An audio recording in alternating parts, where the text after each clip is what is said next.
Well, folks, let's jump in here. You know what we're talking about today. Hopefully you saw the emails coming up, but I want to get a little bit more focused, maybe than we do in some of these calls, into a very specific piece that we'll talk about with Google Local Services, because there's a lot of value there and a lot of particularities that we can really do to maximize and make the most. However, almost all of what I'm going to say is going to apply to any third-party lead generators as well.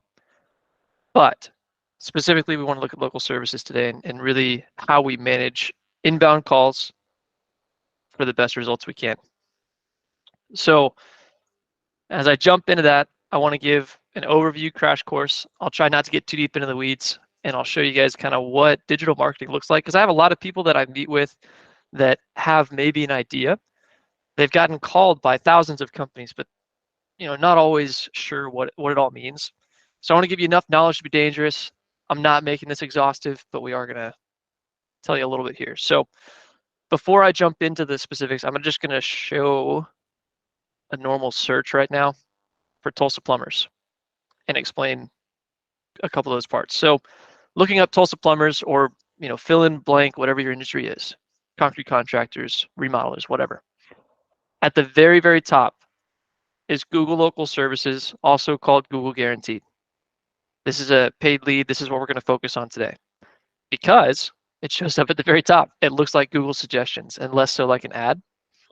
And then right below that is usually Google AdWords. You see where it says sponsored on here? With me on that? Google AdWords. That's like the pay-per-click stuff that people talk about.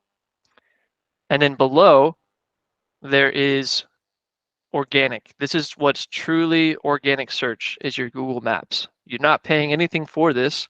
This is Review Central. You get Google reviews, you show up in this area. This is where you really want to be in generating the most leads. And then down below that would be third-party listing sites. You see Yelp, you see Angie, and then also what's typically referred to as SEO, search engine optimization, your website being able to rank. So that context, I'll try to pop back and forth a little bit as much as makes sense as I explain this, but just that's kind of an overview. I'll try not to get too deep in the weeds here. Is this helpful so far? Just making sense? Okay, cool.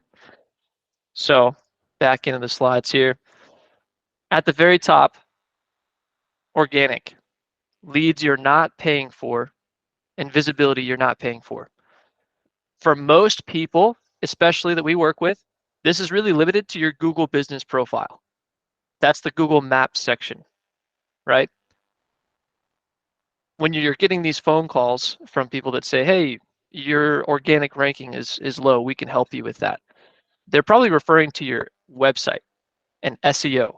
And that is sort of organic, but you're actually still paying somebody for that. So I don't consider that fully organic leads, because you have to pay somebody to do SEO for you. Has anybody in working with us started getting more calls from companies like this? Anybody? After you started working with us, you got a lot of people reaching out. Yep, I see you. Yeah, that's true. Typically because there's a lot of robots out there that are scouring the internet to see when there's activity. So if you're getting people, you've just started with us, you're getting people starting to reach out and say, hey, your organic listing is not, right, or it's not showing up the way it should, or we can help you maximize it. That's not because Redmond Growth is not doing what they're supposed to. It's because Redmond Growth is doing what we're supposed to, and you're starting to show improvement. And so they see, oh, this person cares about this right now. Let me talk to them. Let me reach out to them, because they're paying attention to it. All right. So that's organic. Okay. Then SEO. For Redmond Growth, we do this for you. Primarily, our strategy is backlinking. There's thousands of strategies, but primarily for us, it's backlinking, which is creating content on other sites that points back to your website. It's kind of like a scientific research paper, how you have to get references, people referring your paper to get credibility. Same thing is kind of true with SEO and Google. This is where keywords come up, search terms that people are going to type in to find the things that you do in other companies like yours. Cool. And then third parties and paid advertising. Now I'm going to say Google Local Services separately from Google AdWords and other third-party lead generators, because it really does stand apart.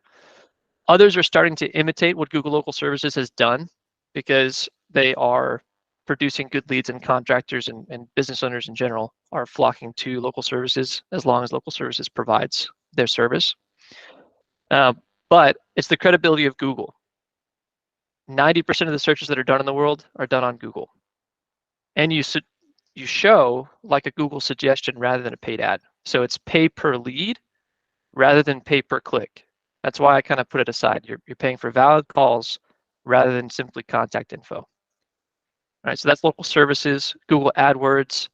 I'll pop back to that search screen in a second after I've showed you guys this stuff. That way you can kind of cement in this understanding. Google AdWords, pay per click, has your website domain show up strong above SEO websites and organic search results. And then social media marketing, we also manage for our clients, but only when it makes sense in your industry. So Facebook, TikTok, potentially YouTube, and then third-party lead gens, Thumbtack, Angie's, that sort of thing. And then the last thing I have for you on this slide is analog marketing. This is not digital marketing, but it's usually more difficult to track and see ROI, but I feel like it's a good way to kind of wrap a bow on this crash course here. So this would be email campaigns, vehicle branding, having lettered vehicles, yard signs, mailers, billboards, referral programs. They're usually a little bit more difficult to track return on investment, but that's also your marketing. Have I lost anybody? Is everybody still with me? Okay, good. So one more time, I'm going to show you just the regular search results just to kind of lock it in. Whatever your industry is, you search it up. At the top, Google Local Services, which is our topic today. Google Guaranteed, same thing, just different names. Then Google AdWords, where it says sponsored. This is your pay-per-click stuff. And then your truly organic comes below that, the Google Maps, which is Review Central. Got to get reviews to show up well there. And then below that would be third parties and SEO. Cool. Okay. There's going to be a quiz afterwards. No, I'm just kidding. We're going to talk more and have opportunities for questions. If you're kind of confused, ask your coach about it in the breakout room at the end. We'll also have time to be able to go into that stuff. All right. So, like I said, not exhaustive. There are entire schools and companies built around this and understanding digital marketing. But I just want you to have knowledge to be dangerous, to be equipped. Okay, into our topic. Who has used third-party lead generators in the past? What's been your, experience with them? Anybody can unmute and give me their experience. I've used third party lead generation, and it never ever worked for me. Like, I just blew my money. I've used Angie's List. What is the other one? I've used probably about 3 or 4 of them, but it never works. Yep. Okay? Yeah. Angie's List. Anybody else? Oops. We've used Angie's List with mixed results. We actually started with Angie's List, and it was good, for that period of time, but definitely super expensive and not real profitable. Yeah. Cool. Yeah. So what you guys are saying is par for the course. We hear it all the time. We feel it with you. There are a lot of third-party lead generators. They're not all equal. They're not all built the same. Home Advisor, sometimes we feel like they're criminals. They should be arrested because they rob people of good opportunity. They're taking advantage of people. Now you may be thinking, as I talk about this stuff, hey, Redmond Growth told me we were going to get out of third-party lead generators, and that's true. We're gonna do our work to make it where you really utilize third-party lead gen as much as makes sense. There are different phases in your business where at first you really need third-party lead gens to get money and work in the door. Then you can transition away from them. But then eventually at some point you reach this kind of market share idea where you're getting enough of the leads, you're maximizing your lead sources that are organic, and then you do want to get back on some third-party lead gens. There is a way to make them work. It requires work though, but there is a way to really make it work. So we want to be fruitful and then get into more in the future. But we have a lot of reasons why third-party lead generators are bad. We hate them. Low quality leads, you spend a lot of money, you get very little information on them, they're hard to reach, and it's just a lot of stuff to try to manage.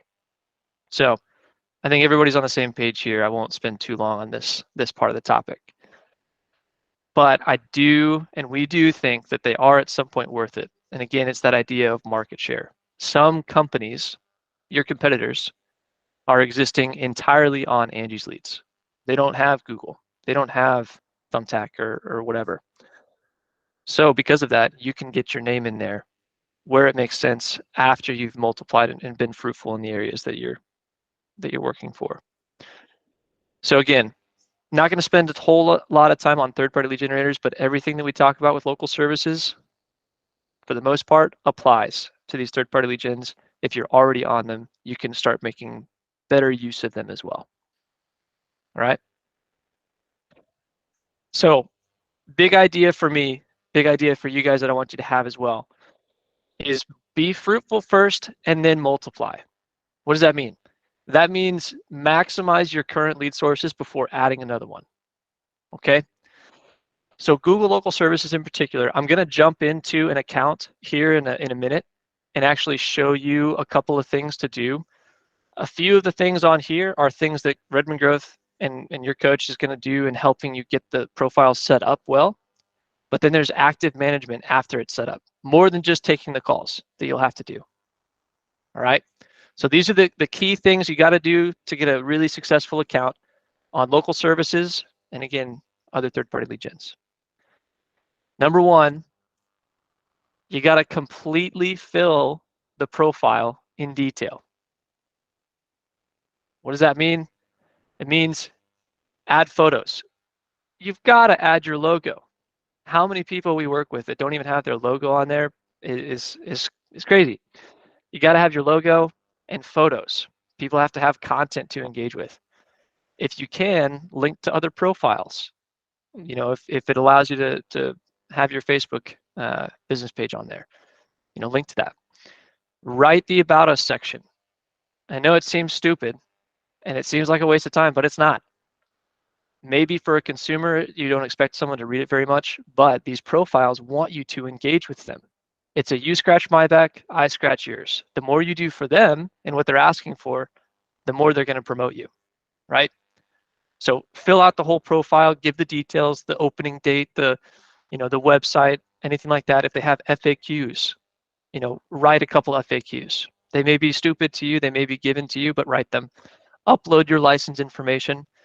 And then most importantly with that is always, when you start a profile, get reviews on it. But then on each profile, whatever lead source that lead is coming from, get a review on that lead source. And when you're booking them on the platform with local services in particular, categorize those leads. I'll show you what that means here in a minute on local services in particular. Somebody on your team has to own that piece. But what you can do, get reviews. All right. Okay, number 3, immediately respond to leads, either by answering or as soon as you get it, have yourself a 5-minute rule, potentially even a 2-minute rule where you got to call them. And if you don't get in touch with them on the phone, send them a text immediately after that. It is, on a lot of those third-party lead gens, a race. But when you participate in that race, you can win those leads. You can be successful in it. I can't remember exactly who the company was. It might have been Rogers Plumbing. Hey, Bryce. Yeah. Can I ask you a question fast? Go for it. So I have Business Suite. It does everything you just said. Not everything, but a lot of the stuff you just said for me. Okay. It replies. It's automated. Do you guys interact with that? What do you mean by interact with that? Like, do you guys, if I can add you guys as an admin, will you guys go on there and like post stuff for me and do all of that stuff? Gotcha. So our team will do that with your Google business listing. But that is, I would say, the extent of like posts and things like that we will make, because we want to make our investment where the most fruit is, where the most opportunity is. Okay. Yeah.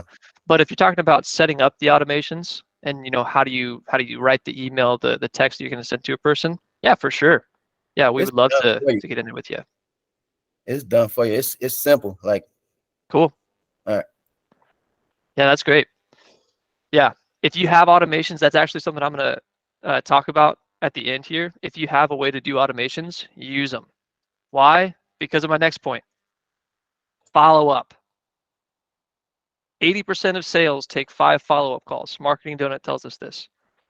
Most people will get the lead, call them once, and put it away and say, well, that was a sucky lead. No, it wasn't. Maybe. It might not have been. We have to call people multiple times. Even if we're calling them quickly, we're going to follow up. Why?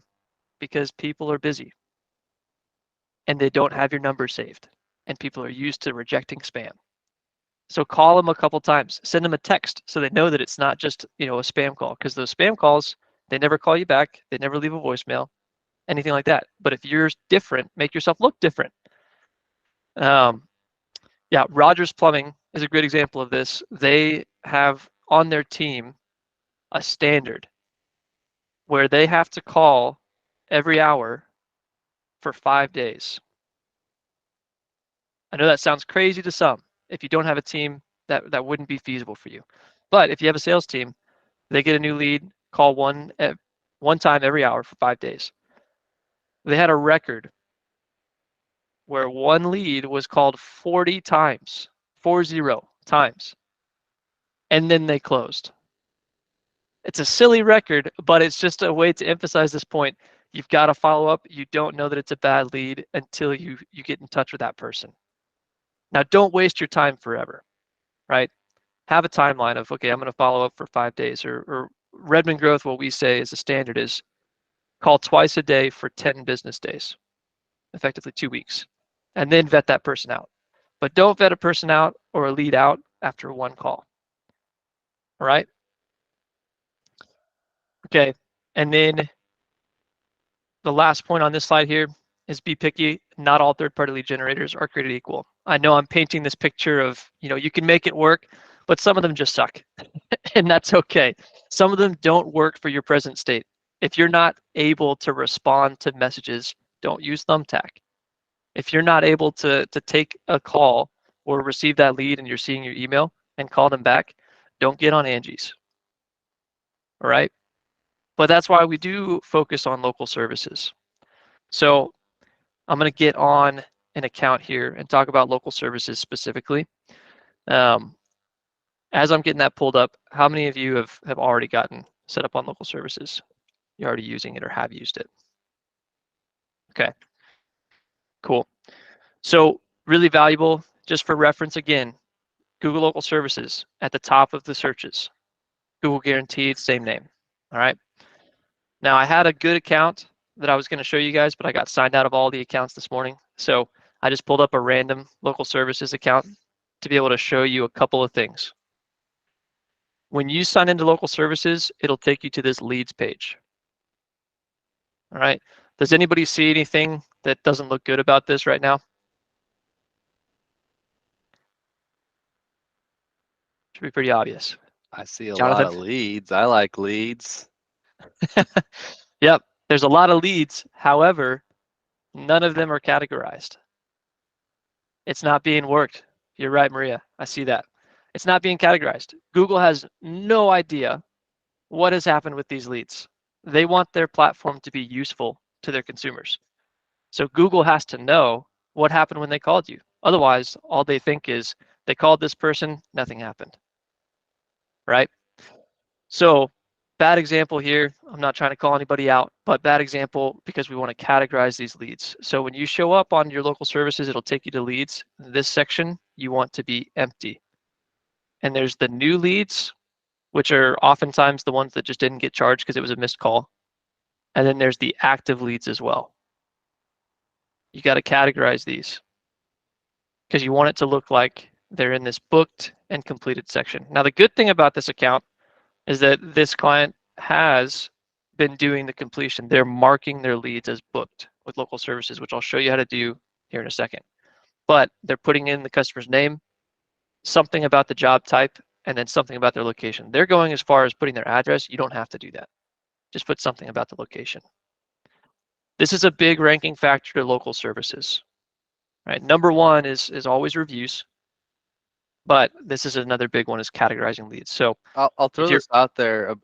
A huge benefit, even if Google didn't care about you updating these leads on the platform, it's so much easier to quickly do it once a day, update your leads before you're having update leads from 3 weeks ago and you have no idea where they came from or who they were or what they were wanting. You have to listen to the recorded call all over again. It's so much more work to wait. But why is that? Why do it at all, even if Google didn't care? Well, it's so much more valuable. You can attribute the ad spend on local services to how much you're actually getting back on it, and make a confident, factual decision on, is Google local services benefiting me? So much easier to do that if you have that information, what job it was. You can put the address in there if it makes it easier for you to do that too. But yeah, not stealing the presentation here, but I think that's a good point as well. Do it for yourself as well. Yeah, for sure. Not stealing the presentation at all. I agree. Yeah. And it's also that scratch my back, I scratch yours with Google. That's why we want to get you on here. Now, when I say categorize the leads, this is what we mean. A lead comes in and you have, well, I need to get a better one. Let me go here. More recent one. A lead comes in, up at the top, you've got two buttons, archive it and mark booked. If you're not going to do anything with that lead, they were vetted out for one reason or another, archive it. But as much as you can, you want to show Google when you book an appointment with somebody. Not necessarily that you closed the job, but that you booked an appointment. So you hit that mark booked, and then you would add details for tracking. This is where you put in the name, drop down to the job type, and then something about their location, and you can hit save. That would move that lead into that completed category, and that's categorizing the lead. An important thing for Google to know what's happening with the leads you're being sent so that they can prioritize you higher and higher. Okay. Great thing about local services too is it records your calls. How you get that is you hit the show recording and you can listen to it. Another important part of local services here is disputing leads. With local services, why I said earlier they stand alone is because of a couple of these reasons, but in particular, it's pay per lead, and you should only be paying for that lead if they're calling you, asking for your services in an area that you provide services, which I'll show you how we set that stuff up in a second, but that's all set up. This is active management. If that doesn't meet the criteria, you can dispute a lead right here. 3 dots, dispute, and it gives you 6 options for why you can dispute that lead. Bryce, what if someone calls and says, hey, I hope you get this answer right. He says, hey, how much does it cost to install a toilet? And they say, well, it's about, I don't know, X amount of dollars. Or maybe like, hey, well, I can't give you a price over the phone. Hey, you know what? Don't worry about it. We'll just, forget it. I don't need this anymore, and then just hangs up the phone. Can we dispute that? That would still be charged if you're a plumber. If you're a remodeler, you could say, we don't serve that. Yeah, and I guess the question was around, they're asking about a service you actually do offer in a place that you do serve it. Yep. Yeah, absolutely. It's I like to say that you're paying for a legitimate conversation for with a lead. That's what you're paying for. Those conversations don't always go the way you want them to. Right.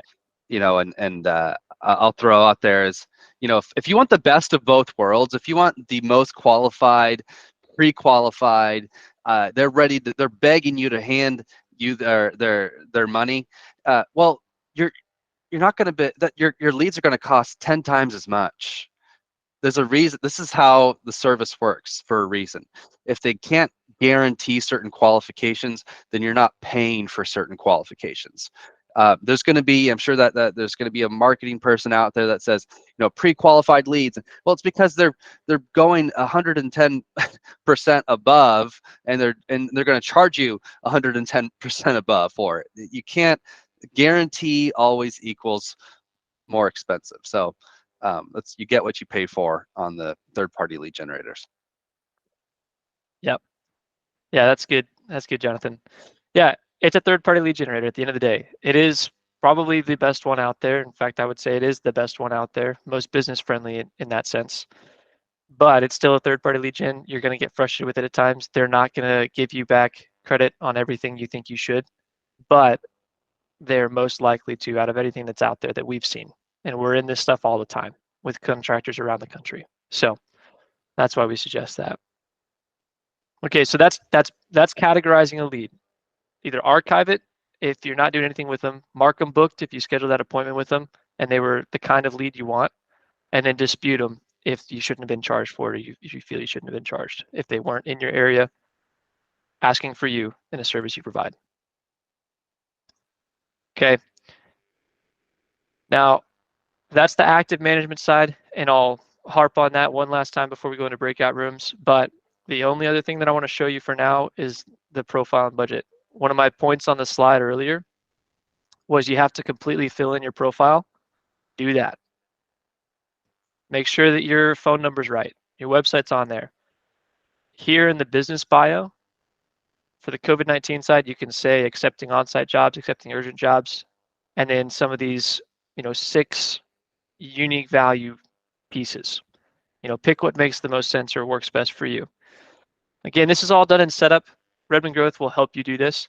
But then you set the budget and you select your job types. But an important thing I mentioned earlier too was photos. Have your logo on there and then add photos as well. And then here's where you set up the service area. Okay.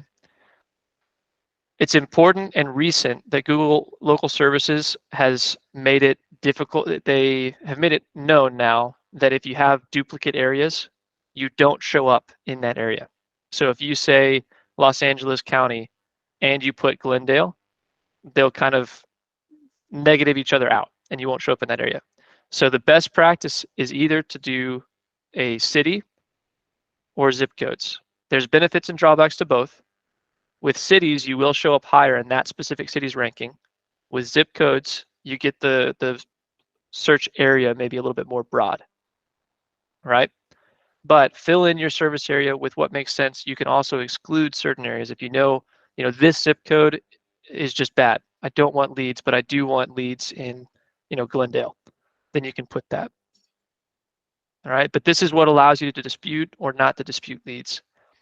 Another big ranking factor on Google Local Services is your budget, and then your availability for hours and responsiveness. All right.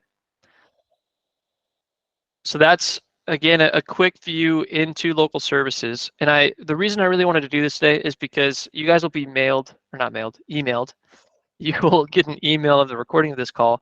If you have an office staff, delegate this responsibility to them to make sure your local services is totally filled out the way it should, but then really for that active lead management section I showed you a second ago. But the thing that you guys need to do is what I'll cover here in a second. Still with me so far? Is this helpful? Is this valuable to you guys?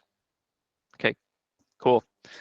Okay, so here's what you've got to do for killer results. And this is what you, I would say in parentheses, or your team. Delegate this if you can. If you can't delegate this and you're getting bad results on local services in particular, or any third-party lead gen, you have to own that on yourself. There's things that you need to do. It's a give and take to be able to get the best results. So what do we have to do? Answer every call. I know it sounds so simple, but it's really hard, and we get that. You're a small business owner, you're in the field, you're doing what you can to make work happen, but you got to answer every call. If you can't do that, find a way to be able to do that. And with that, this isn't the main focus of my topic today, but use a system to track their information. put their information somewhere, whether that's the leads and sales process tracking spreadsheet or you have a CRM. That's great. But answer every call when it comes in. Responsiveness matters on every platform. And in particular, Google's able to track that well. So they care about that. What we also have to do, and I would hold your team accountable to this if you have somebody else answering the phones, managing the intake of leads. Within the hour, categorize your leads. What I showed you about dispute, mark booked, and archiving, do that within an hour. It matters. It's worth it. And it's holding your team to a higher standard. A great example of this, a Better Plumber in Denver, Colorado. They own that scene. And they've been able to do that really relatively quickly, like a large metro area. And then in about a 5-6 year span, they became the big guys in the area. And one of the main ways they were getting their leads, I don't know the exact figure, I think it was maybe 60 to 80% of their, I don't know, I don't want to say that and be wrong. So, but a lot of their leads, potentially a majority of their leads came from local services because they were dominating it, because Jeff Watson was so on his team that he had a 5-minute rule. If they did not categorize the lead within 5 minutes, they were getting chewed because it matters. And they ranked really fast. They got the reviews and they categorized their leads really quickly. They were super responsive. Okay, and then we have to get reviews constantly on Google Local Services, really anywhere. Wherever a lead comes from, get a review on that platform. This is that idea of being fruitful. You have to follow the fruit. If that platform produced a good lead for you, you're able to get a review from that lead on that platform. That means more leads like it will come to you. More people like those will come to you. So follow the fruit, get reviews constantly. Of course, your Google business profile is the primary. We're always going to say that. But when you get a lead from a lead source, get a review on that lead source. That makes sense? Cool. And I forgot to show this, so I'm going to go back just a second here. On local services, a way you can do that that's really quick and easy is the menu side up here, which you saw me earlier moving around on. You can hit reviews, and then it'll give the opportunity to ask for reviews on here, right? So you hit ask for a review on people that you've served. Cool? Uh-oh. Where'd my presentation go? Please hold.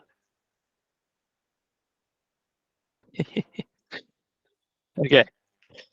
So get reviews constantly. Thanks for bearing with me there. And then this is what you said earlier, Willie. Utilize automations when you can. Automations are great because you don't have to manage that as actively. And it really matters to leads. You show as a really solid contractor, you really distinguish yourself whenever you send a confirmation email and or a text. You know, hey, I just got off the phone with this person, and then I got a text that told me, hey, we're looking forward to seeing you, Thursday at 2. By the way, here's our website to check out our recent work. Also, here's our business listing. Look at some reviews. That sells for you when you're not even talking to them. So really important to use automations when you can, or you can also manually do this. You may say, Bryce, that sounds like a lot of work. It's not. Here's how. You just type up what that email is, and Redmond Growth, your coach, can help you with this. Type up what that email or that text is going to be, and then leave blank the person's name. That's all you have to change is their name and their appointment time. Switch those things out, copy, paste it, boom. 3-minute process. So worth it. One thing I want to emphasize is Bryce did say that after you've talked to somebody on the phone, it's great for automations to be sent out. He didn't say that, oh, the lead comes in, automations have been sent, we've contacted the lead. Automations do not replace your salesperson. They do not replace the need for calls. They do not replace the need for follow-up calls. They are an added benefit. They're an added value to your sales process. They do not replace anything. They only add. So as much as we love automations and we encourage it and we want you to have it, sometimes we can see clients get a little bit lazy with their sales process when they have it. And so just make sure that we we don't see it as a replacement, but we see it as an ad. Absolutely. If you're using steroids, you still have to go to the gym. Anyone amen to that? No. Oh, that's great. Yeah, absolutely. They're an enhancement. That's very true. Thank you, Nicole. Okay, so there's work on your part that you guys have to do to get these killer results. It can be worth it. It can be worth it. But use this call when it's sent to you to send it to your team members that manage the process, or for yourself, take a look at, can I make this happen? And try to make it happen as best you can. In a way, I would say this is a necessary evil.